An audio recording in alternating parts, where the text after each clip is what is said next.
my parents wanted me to make Afrobeats. Oh, so they I couldn't see. understand, these ones that you're doing. Yeah, like, just do something it's nice, different. but just do like, I promise you, if you do Afrobeats, You'll be successful. You're going to be the top. And it's just like, I love Afrobeats. Right. Like, if you look at my playlist, that's primarily what I listen to. Anybody, you can ask anybody. That's primarily what I listen to. But because of my upbringing, it's not something that comes natural to me. Right.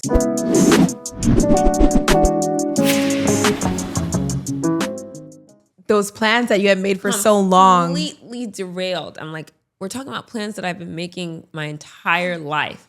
I never in a million years thought that this passion was going to find me. I never even thought that this music thing was going to be a serious avenue for me. Right. Or for me to like think about taking it professionally. So for me to decide, that's why I said earlier that I was like grieving the idea of me becoming a doctor and not like pursuing that. Right. You know, because that's all I knew for like so long. Right. But then finding this passion so late in life just kind of changed things and made me have to like look at things a little differently. But I applaud you for being so open to it, because people who are naturally planners, it takes a lot to like let go of what you planned, but you just hopped right into it. Yeah. Now I have a question. Now that I know that you did it like nursing and a studio, and I said it was wise because coming from a Nigerian family, that would have been hard to break it Very to them hard. that you just like stop. Cold so turkey. yeah, but you know, people still drop out of their careers and still make it. So either way, you could still make it. But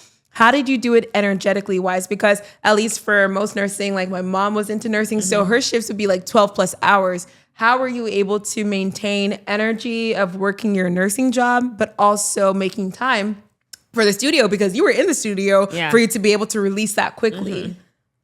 I don't know. Okay, got it. It's God. Okay. Like Shout out. It's you know, it's actually God. Like God and a whole lot of matcha. Like I'm not, because I can't drink coffee. So God and matcha. Listen, God and matcha, because like for the longest time I was working nights. So you can imagine, like I already had half of the days of a normal human being. Right. Because my sleep schedule was off. For 4 years I was doing nights. So like for 4 years I was only sleeping at like maybe 4 hours maximum a day. And yeah, I don't know how. And I was working through COVID. I was one of those nurses that like COVID hit me as a new nurse. So, like, so and I was I was working in Queens, a hop and a skip away from LaGuardia and JFK. Right. Like, we got hit before we knew COVID was COVID. We had people in our hallways. We had beds in hallways, not in the ED, like on literally units. In the hallways. And I remember like the news was like, New York was really hit hard. It was god awful. And you know, I just graduated my like nursing residency program, and now I'm like being thrusted into like this area where like nobody knows anything. Like we all don't know anything. Right. And so there was a time where I was charge nurse, which is like a nursing supervisor, and I only had one other nurse working with me. And I had 15 patients and she had 10 patients. And that is unheard of. Yeah, I mean, a charge nurse fresh out of school, my goodness. Working with COVID patients. And like at the time, there used to be this thing called the bathroom death, where a patient could be fully alert, able to talk to you, but we didn't know that with ambulation, their oxygen saturations would drop. Wow. And because there wasn't enough nurses, we would only be able to check vital signs like once. It went from once a shift to once a day. Are you serious? Because we just didn't have the staff to do that. So we're finding people were not to be, you know, obviously, thank God we've kind of, and rest in peace to those that are lost, and sorry to the families that are still processing those losses. But yeah, we were having people just dying to the point where there wasn't space in the morgue. We were out of post-mortem care, which is like the bags that you would put the bodies. There would be so many codes happening at the same time. And yeah, I was a new nurse. And I just started making music. I just started. Like, COVID hit hard in March of 2020. I just started making music and getting, like, I got my second EP out in February. Right. How was I even supposed to, like, continue? And you're seeing people dying and around you. I'm seeing people dying. My roommate at the time, she left New York and went to her family in Dallas. So now I'm living in New York by myself, isolated from everybody. None of my family members were there. Shout out to my extended family, like family friends that still, they would drop off things at my door, but I couldn't have any human. The only human contact that I was having was with my coworkers that were dwindling by the minute because each of them got sick. Wow. Some of their partners passed. Really? Yeah. And like, it was really That's a gruesome period of my life when I thought that I finally found something that I was passionate about. Like, I thought that now I'm going into work not feeling as like sad or lost because I had something in life that I wanted to like pursue. And that was like all kind of ripped away from me when COVID happened, because it's like, not only do I have to focus primarily on nursing now, but like it's a very, very, very lonely period in my time because there's like, I'm going home to nobody. I'm going to work and I'm like watching, like my first ever COVID patient was my age, despite them saying at the time that it was like only for the elderly and stuff. So yeah, it was just a lot, to the point where I think that drove me to move to California. Because once COVID kind of like lining up a little bit, you know, there's multiple waves. So once COVID kind of started to release its reins on New York a little bit and we started getting more control because we figured out how it was being transmitted, I got my first, like, I was like, this is my opportunity to run. Yeah. You know? Yeah. Because where I was just was sad. It was just a sad space and I didn't want to be there anymore. And so I ran to LA and continued to like pursue music once I got here. Wow, that's heavy, but I applaud you for handling it so well. Did you ever get COVID, or were you scared that you would get COVID, seeing that, you know, people were dying around you, coworkers were literally escaping? That's not helpful when already the staffing is so low in Queens. So how did fear play a part in it? I ended up getting COVID. And again, we weren't aware of like the bathroom death situation, but then a patient had recently died. He was like 30. Wow. A young patient. Young. And, he didn't know that he was diabetic or anything like that. So like the comorbidities kind of also got to him. But he used to tell us like, oh, like, yeah, I could just go to the bathroom. Like, no, you don't have to help me. 'Cause we would obviously have to help them and stuff. Like, no, you don't have to, I don't want to bother you guys too much. And from going to the bathroom and exerting himself and losing his oxygen, and he passed away. Wow. So then one day I came home and I just felt sick. And I started to panic because, one, I'm home by myself. And two, like, what's next? I remember calling my line sister and who lived in Queens. And shout out to her because she...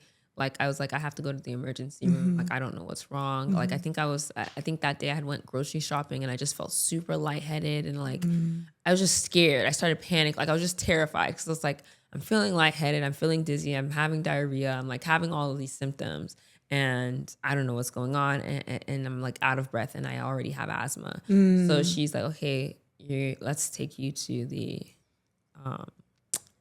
emergency room. So I go to my hospital's emergency room and like, I'm the patient, right? So now I'm seeing everybody kind of like, there's no care of like who has COVID or who's not. This is just a free for all. So if I didn't have COVID before, I definitely probably have it now. Yeah. You know? And I was fortunate at the time, they were like being very limited with who they would test because they would only test you because there's only so many tests. Right. So they would only test you if you were basically almost on your way out. Yeah. So I couldn't get tested. So I had to go home. And because they had checked my O2 saturation and it was pretty okay. But they sent me home with a portable one. Got it. And to let me know, like, if anything changes, this is a phone number for you to call. So I go home and I'm like, okay, like, just relax, Oro, you're fine. And then I think I had gotten up to use the bathroom, and I was so panicked that I just kept, because I remembered the story of the guy. Right. I just kept the pulse. Anytime I would get out of bed, I would keep it on my finger. Okay. And I was watching my oxygen go from 100 to 80 to 70 to 60, just from walking to the bathroom. And when I tell you, it's like my bathroom was from here to like the kitchen. Oh my goodness. And so I start panicking more, and I just started freaking out. It's like less than 30 feet, barely. Literally. I started freaking out. I started panicking. I called my mom. I was scared. I was by myself. I didn't know. For days and on days on days, I was just lying in my bed, and I would like only use the bathroom if I absolutely had to. My goodness. And so that was just like a really, really scary period. And I thought I was better. So there was a period where I thought I was now better because my oxygen was getting better. I had been keeping up with the doctors online because there was telehealth. So I would keep up with my doctors online to kind of just see like where I was and stuff. I had my inhaler, if anything. And so I ended up going grocery shopping because I had been in bed over a week, and you needed I to needed eat. to eat. And I felt like I was stronger, only for me to come back, and I was like worse. Oh my goodness. So I was out for like an additional week. It was just terrible. It was just a terrible, terrible time. And then I had to, like, after even going through all of that and recovering eventually, I then had to go back to work. Got it. So it was just a lot. It was a lot, but then eventually things slowed down. People were starting to get better, or to reword it, like COVID started to kind of like die down and kind of got more under control. So then at what point were you like, okay, now is the time to go to LA? And did you like have a job already before you went to LA? I didn't have a job. Okay, you just I had sent escaped. it was like ridiculous fate, as they say. I had applied for by the time all of this was happening, I had applied for my California, ironically, and not even planned. Like I had applied, my mom had told me to apply for my California nursing license back in March. But I didn't know any of this was that was going to happen. So I had already applied back in March, and then my license came like in, I want to say May or so. Yeah, I want to say May. And as soon as I got my license, I'm like, oh yeah. Like I'm out. So I sent my car, like I already decided, I'm like, one way or the other, whether I get a staff job or whether I get a travel job, I am out of here. Got it. So I sent my car to LA. I had my friend look for apartments for me while I was here. Actually, Jess went helped and, you towards some apartments for me. Applied to like 101 jobs. And I think the week that my car was getting picked up, or the day that my car was getting picked up, was when I got the call from one of the nursing agencies, like, hey, we have a contract for you in LA. Yeah. And so that's how I ended up moving to LA. Wow. Okay. So I'm happy you made it to LA safely and that we have you here despite the pandemic. So, you know, you kind of face almost like a near-death experience yourself. Like that is not a simple thing. Your blood oxygen dropping from 100 to 60, and you're literally watching, and especially being in New York, anybody that like made it out in healthy New York, yes, just there's a different level of gratitude just because of the density of people who were getting COVIDs and the deaths. Like I remember it was so scary. So then when did you hop right into music? Like, did you like have like some time to figure out your situation, or did you waste no time getting into it? Like I didn't waste any time, because right before I left New York, I had met up with my extended family, like family friends, they were checking in on me and like giving me, like provisions and stuff at my door. So my extended family member at the time introduced me to one of her cousins, who introduced me to like this New York music scene through like, you know, we used to do like Zoom birthday parties back then. Yeah. So like, I'm like meeting these people, and there was one day he was just like, oh, you should just come. This is like when the restrictions started to be lifted. It's like, oh, you should come to this, like artists, like it was like this thing where a whole bunch of artists like would be in a room and they would like make music like together. kind of like yeah. And so I was like, okay, I guess, like sure, right? And it was in Brooklyn, and I didn't live too far from where it was happening.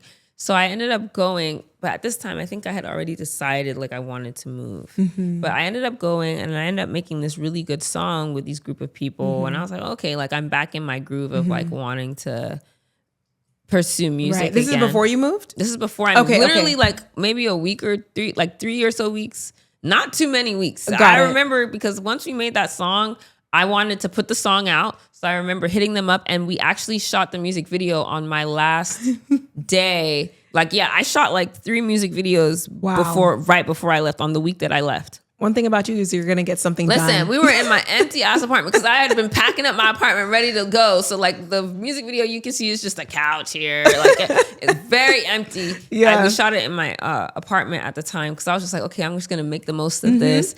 And it's like, it's sad that this is like, I'm just now meeting people in music and stuff. But like, let me just make the most of the time that I have here before I go. So Got it. I did all the things. I spent like 12 hours at my engineer studio in the Bronx, just recording music, trying to get like put together some stuff and everything.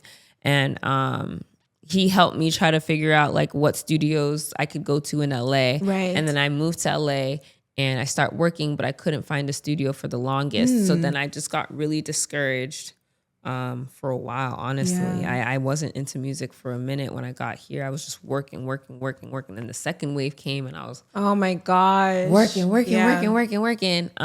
But I tried. I bought like a whole bunch of studio equipment. So I had a studio in my apartment. Okay, so you made your own studio then. Yeah, at that point, it was just like I had so many like not so positive experiences with trying to get studios in LA that I ended up just investing with that COVID money and creating my own studio at the house. And from there, I just tried my best to do that for me. Because at that point, it wasn't even about becoming famous anymore. It wasn't about being successful in music anymore. It was like music at that point now became an outlet outside of nursing that I could like pour into to distract me from like what I was witnessing and experiencing at work. Right, on a daily basis. Wow. So when did you feel like you kind of had your breakthrough moment? I know you kind of hit the ground running and it was forces outside of your control, literally universal. The pandemic affected pretty much everybody. At what point after maybe getting your own studio and then finally, you know, having this extra outlet, did you feel like, okay, things are finally going my way and I'm having a breakthrough? Did that ever come for you? I feel like I can't say that it did. Okay, you're still in your process. I can't say that it did. I think like for me, I was like, people call me like a whiny artist. Like, you know, like artists, we're very emotional and like we always think we're doing worse than we are. Yeah, because I'm like, what you're saying is not adding up to your social media. You literally have a show tomorrow in Los Angeles. So I'm surprised. I know. It's just like, but that's just how artists are. Like, we never feel like we're doing enough or we never feel like we're where we are supposed to be. Yeah. So I think that kind of continued on until maybe like mid to late 2022. Okay. Because 2021, I don't think I made any music. In mid to late 2022, I was able to get a distribution deal from Orchard. Congratulations. Thank you. It was a great experience. And so they helped me a lot with like developing new music and releasing new music. And then I also had the opportunity to go to London at the Sony office and share it with some of the people who worked there. Amazing. Yeah. And I think that was the same year. I think I opened for CK at the time in LA. Then it's giving breakthrough to me. In London, right. Like that was when I really thought like, okay, things are going in the right direction. And then I don't know what happened. I think I went to Nigeria. And forgive me, Nigeria. But Nigeria has a way of sucking your confidence and dreams and like out of you. That's crazy because I have the opposite experience. Really? Yeah, when I need a confidence boost, I go there. Yeah, that's crazy. But that's what I tell people is like, for me, when you go there as an artist, at least in my personal experience, me going there as a baby girl is different. Like if I'm going there for like leisure or like you know, just like family. Right. It's a very, very, very different experience. So then I've only gone there like for family and stuff like that. But when I went there as an artist primarily in 2022, I just felt extremely discouraged because artists and music people there speak a completely different language. And also my music, as someone who is from the diaspora and like has moved all these different times and everything, like I'm very proud of being Nigerian and I wear it very proudly, but my music does not resonate with that audience. And so in as much as like at the time, I think I had 30,000 monthly listeners and I thought I was doing my biggest one, like coming to Lagos and performing at festivals, like it didn't connect like with Nigerian audience. With the Nigerian audience at the time. So there were times where I felt disrespected. There were times where I'd show up to sessions and people would just, I'll be in someone's studio for hours and like nobody would show up. Wow. Like, like stuff like that. Or like someone would ask me to perform, I would perform, and then somebody would be like, "Oh, we didn't book you. Why are you performing?" Wow. And they're very blunt and very brash, and they don't care about any of what you got going on. Right. Or we would actually book me for a festival and then the person would just decide, whoever's manning the stage would just decide, actually, no, you can't go on. After you're already there? After I've been there since 4 p.m. when you guys allegedly said it would start, but it hasn't actually started till 8 p.m. That's crazy. You know? So how do you manage that and not let it affect your esteem? Because clearly you're doing well, you have listeners, and I know it's like the thing of go where you're loved, but how do you not let that affect you? It's different if it was like maybe America, maybe that could have been different, but it's who you are. It's who I am. It's the identity that I connected the most, still connect the most with, right? Because at the end of the day, being Nigerian has been the constant. Right. And it affected my confidence a tremendous amount because after that, who was Six? Where did you see Six? Right. Like after that, I wasn't doing anything. Like I didn't release music after that. I didn't, I wasn't doing as well with the Orchard anymore. Like I just wasn't performing. I wasn't creating music. I had lost all hope, essentially, with music, and I was fighting to get it back. There was a day, I think it was May 2023. I don't remember what time it was, but at some point in 2023, I actually quit nursing.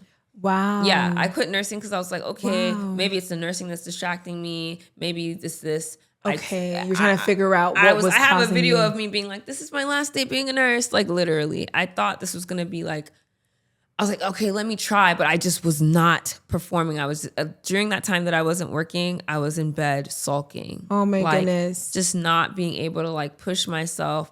And then I met one of my newer, I met a manager in 2023. Her name is G. And she kind of like poured that confidence back in me, encouraged me, kind of pushed me to like not allow that occurrence to have a long-term effect on how I saw myself as an artist. And she tried to reignite that flame for me and it worked, but I still, this was a temporary solution and it wasn't a permanent, because she couldn't permanently be my manager at the time. And so I just still felt very lost and just wasn't really sure what direction that I was going. And like the people who were attending the meetings for me at the Orchard at the time, just the numbers were dwindling. Just less and less people showed up to these meetings. And so I felt like less of a priority. My contract, the option in my contract hadn't been exercised. No one was really like looking or checking for like what the next thing was for me. And so I knew that I couldn't give up. The constant thing is that I knew that I couldn't give up, but I did lose a lot of confidence. Right. And maybe that's what affected those numbers, is like how you saw yourself. Exactly. Did you ever think to maybe talk to your siblings or your parents? Because from the get-go, they were supportive of your music and they're Nigerian. So they wanted me, my parents wanted me to make Afrobeats. So they couldn't understand, these ones that you're doing. Yeah, like, just do something it's nice, different. But just do like, I promise you, if you do Afrobeats, you'll be successful. You're going to be the top. And it's just like, I love Afrobeats. Right. Like if you look at my playlist, that's primarily what I listen to. Anybody, you can ask anybody. That's primarily what I listen to. But because of my upbringing, it's not something that comes natural to me. Right.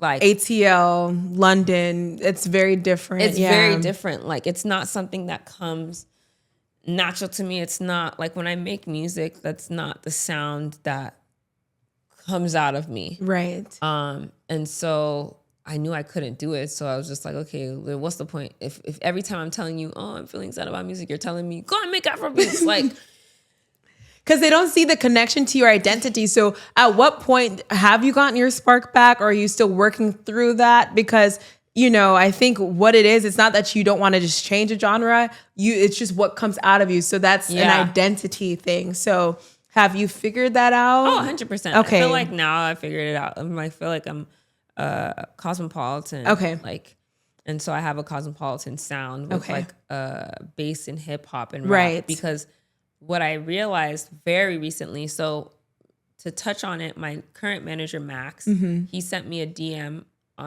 in like maybe December of 2023. At this point, I'm like, music, I don't know what's going on. I'm lost. Right. I'm burnt out. I done went through so many different managers and so many different opportunities. And I thought this was going to be the big thing for me. And all these things hadn't happened. And here's this guy, he just like DMs me and I'm like, oh, brother, here we go again. Like somebody else trying to, who's going to pick me up just to drop me. You know what I mean? That's how it feels. And no, but he was like persistent. If you were to meet Max, you would know exactly what I'm talking about. He's just like, he's someone who like, once he's fixated on something, like that's it. So he was like very persistent, and we ended up having a meeting in LA, and I was really convinced like about his, commitment to me. And then I could see that he did believe in my talent. And from there, we hit the ground running. Love it. So 2024 was like January song, February song, March song, like videos. Yes. This is the 6 you're seeing now. Okay, like, because I'm like, all this story, but it's good to know your background, but I'm just a little bit surprised because all I'm seeing is like, she's dropping things back to back to back. It was like Max and it was just divine timing. Okay. And I just needed somebody to not tell me that I was talented, because I knew that. I needed somebody that was going to encourage me to do it and keep going and ignore the little voice in my head that's telling me you're not doing enough. Right. And so Max has if you were to meet and get to know him, he's a very wise person. He can be an asshole sometimes.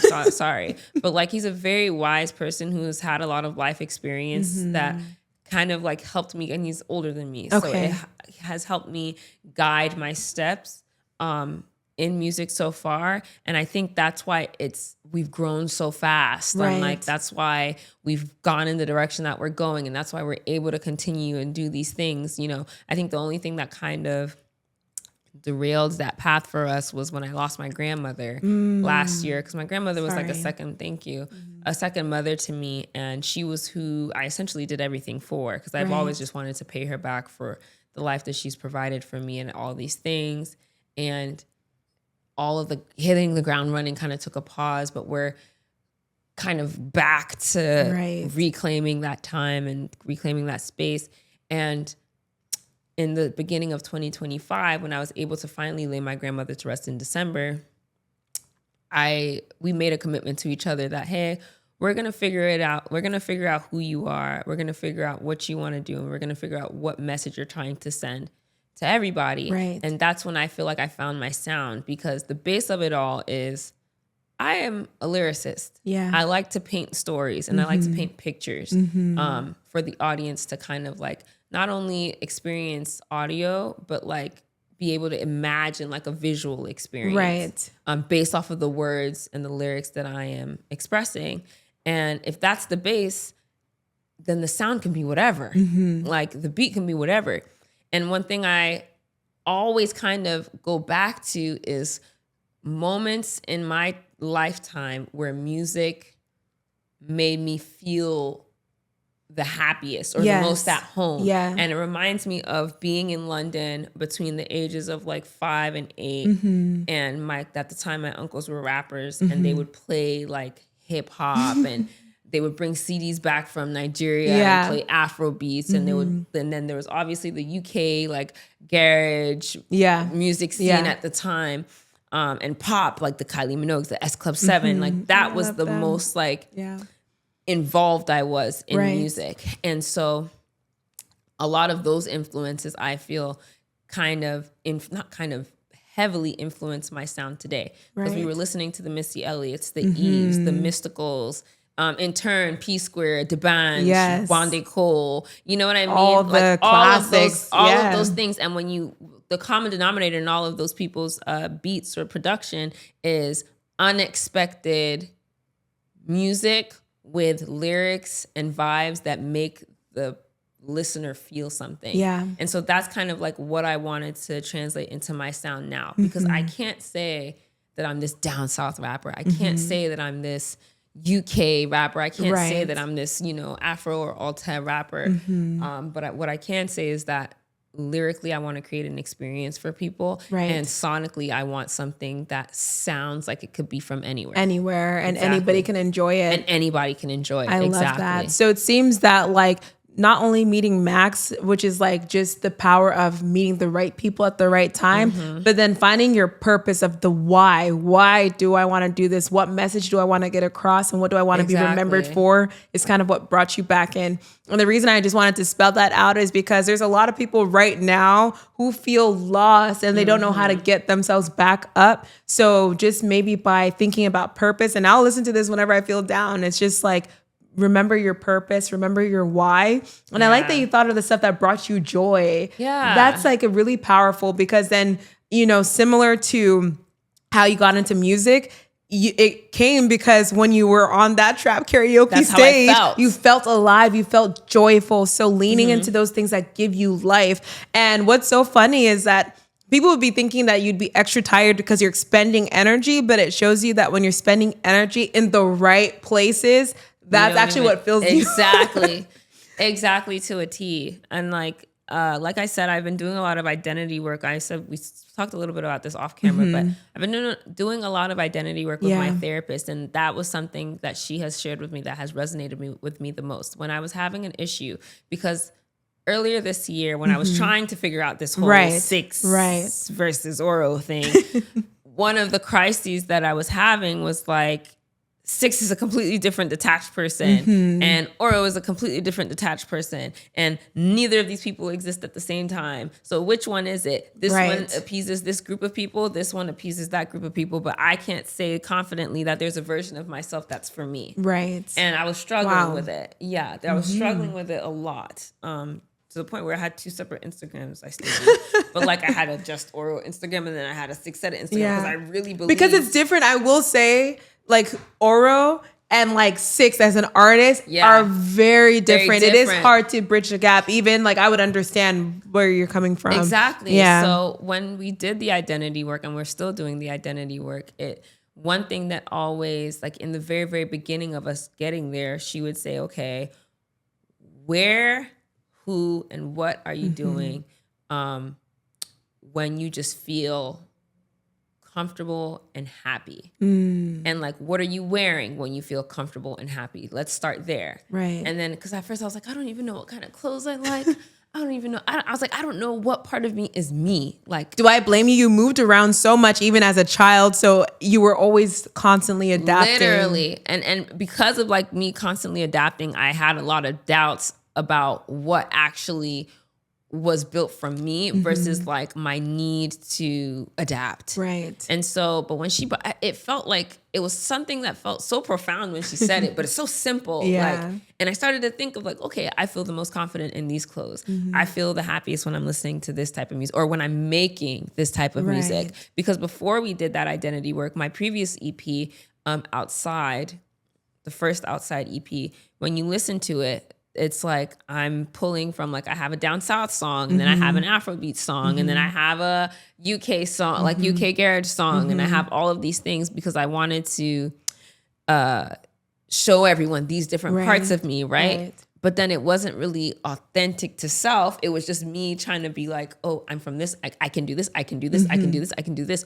Whereas now I'm in a space of like, it's not about what I can do. It's not about me being a chameleon and showing like I can do all of these sounds. It's about like finding what sound resonates the most with me and who I love am that as a person. And not just really thinking about your audience, but thinking about you so then you can attract the right people. Exactly. Because I had the right intention. Like I wanted to show people that you could be all these things and you can do all of these sounds and you can be from all of these places. I had the right intention, but I didn't have the right understanding. Got it. And so I think by her saying like, what do you feel when do you feel the most joy?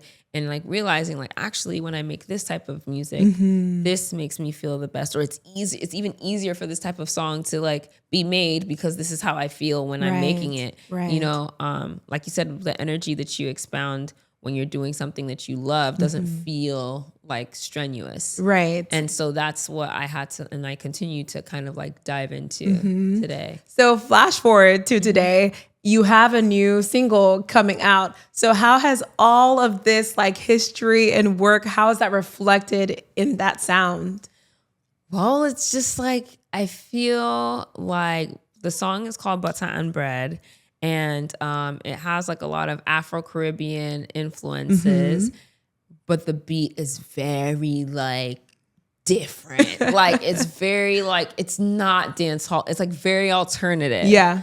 And I think when I created Butter and Bread, it was like just me being unapologetically me and like just being unexpected and not really caring. Like, okay, I might be speaking patois, but this has nothing, like the beat has nothing to do with like it.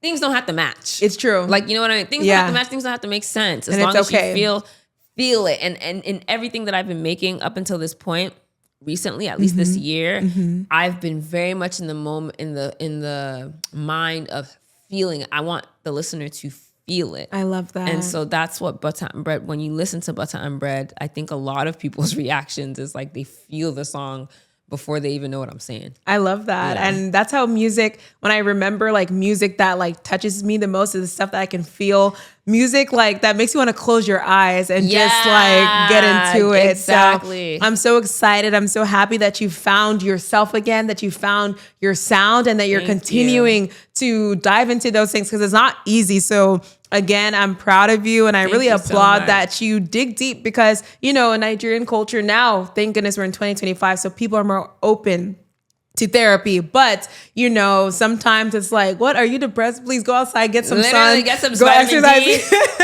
Go take a walk. Yeah. So, but I applaud you for exploring those things because even your story is going to help people that's listening or that felt understood or even understood by themselves, misunderstood by even in their own mind. Like, why do I have so many things? Because I can relate in the sense that like I have just a vast amount of interest and equal in like, I would say quality. Like it's not like just like a falling off of exactly like they're developed skills and sometimes they're different. So maybe the music that I like to dance to, which is very like, you know, hip hop, trap, Afro beats is different from the music that I like to listen to, which is very like, you know, like classics, like a little bit older, but then like beautiful like lyrics and stuff like that. And then even just the creative expression and day to day, what I wear one day can be completely different or hairstyles. Yeah, exactly. So you've kind of given me the freedom to not need to put myself in a box. So you can still be you and have your identity, but express yourself any way you want to. Thank you. Yeah, that's the goal and that's the message at the end of the day for sure.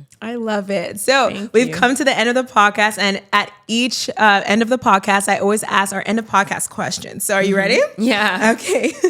So the first question is, what was a struggle bus moment for you? And I know you kind of went over like a few of them, but maybe what is one area that was specifically a struggle for you?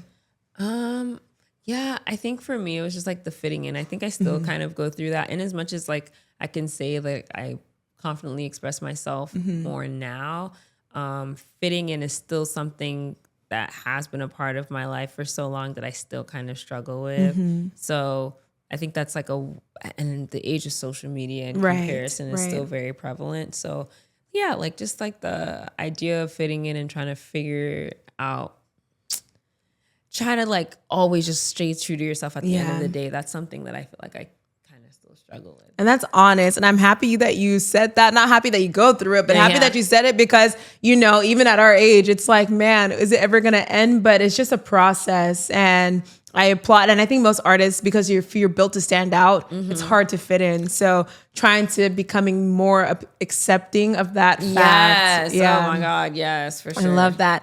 The next question is, what moment were you most proud of yourself as it relates to your profession? Well, a couple years ago, I performed in Sydney for South by Southwest, and it was like their first ever South by Southwest Sydney. And that was really, really, really exciting. I was extremely proud of myself because that was the year where it's 2023. So I painted the picture before, like I was lost. I don't know what I was doing. I was like, but I kind of put myself on, like, I figured, you know what, why not just be delusional and just apply and look for festivals, international. If it's international festivals you want to do it. And so I applied and I got it, and I was so shocked. I'm like, what the heck? Like, okay, well now I have to go to Sydney. Like, how is this even going to be? Like, logistically, how is this going to work? Right. But I went to Sydney and I met this DJ. Her name's CMJ. Literally, like, we met and it was like we knew each other for years. I love that. And she's just been such a positive, she's continuing to be a positive force in my life. But yeah, we just really hit it off. And I performed multiple times in Sydney. Wow. Yeah. Okay, Australia. I know. Shout out to Australia. They really, like, they're number 4 in my listeners. Oh, wow. Yeah. See, here, lean into that. You have an audience that wants to hear you. Exactly. But it was like really exciting to like do that and like trust my gut and not only get in, but also just like go and perform, even with the notion that maybe nobody might show up to my performances. I still went and I did it. I'm proud of you for that. Next question, and I'm curious to hear your answer. What does success look like to you? Okay. Success to me is having the privilege of failure. Like being able to fail without like any feeling like there's repercussions to failure. Right. Like being able to just fail freely. And I think what that means to me is like, if I have an idea, I'm not thinking about what's going to happen if I fail or what's going to happen if it doesn't work out, what's going to happen. Like, I feel like a lot of people who have that privilege to not have to think about if something is not working, if something is not going to work, they're able to create to like their maximum capability because they're not worried about whether something's not going to work out or not. They're just doing. And if it fails, it fails, and you get to move on. I think that for me is what success will eventually look like. That is one of the best definitions of success I've ever heard. And I'm going to take that, like failing freely. I like that because it removes the barrier or like the weight of like not trying something that you could technically be good at. So exactly. Love that. The last question for today is, what's one piece of advice that you would give to people who are trying to reach their dreams? I would say being open to pivoting. You are not a prisoner to whatever passion or direction that you feel or thought was going to be your future. And also give yourself grace. Like, it's okay to also mourn when you're pivoting. Like, you might have not loved your job, but if you're leaving your job to do something else that you're more passionate about, it's also okay to feel sad that you're leaving your job. You know, it's also okay to feel sad that you're leaving that part of your life because it's human. You know what I mean? And it'll give you that space to love the position that you're in more because there's no space of resentment or regret. Or, you know what I mean? Because you've allowed yourself to like fully process that transition in life. Wow. I love that answer. And it's something I'm going through now. So I really appreciate that. No oh my problem. goodness. Thank you, Sigs. Thanks, you guys, are great. so amazing. I could talk to you forever. And I love learning about like your history and your background because we always see the glamour, but we never get to see like the story behind the glory, as like they say. So thank you so much for sharing your story. Thanks for having me. That was such an amazing episode. Sigs, she dropped so many gems. Please be sure to check out her new single. We'll make sure to put all the links in the description. Please like, comment, subscribe, and share this video with somebody that needs to hear Sigs's story. Until next time, besties.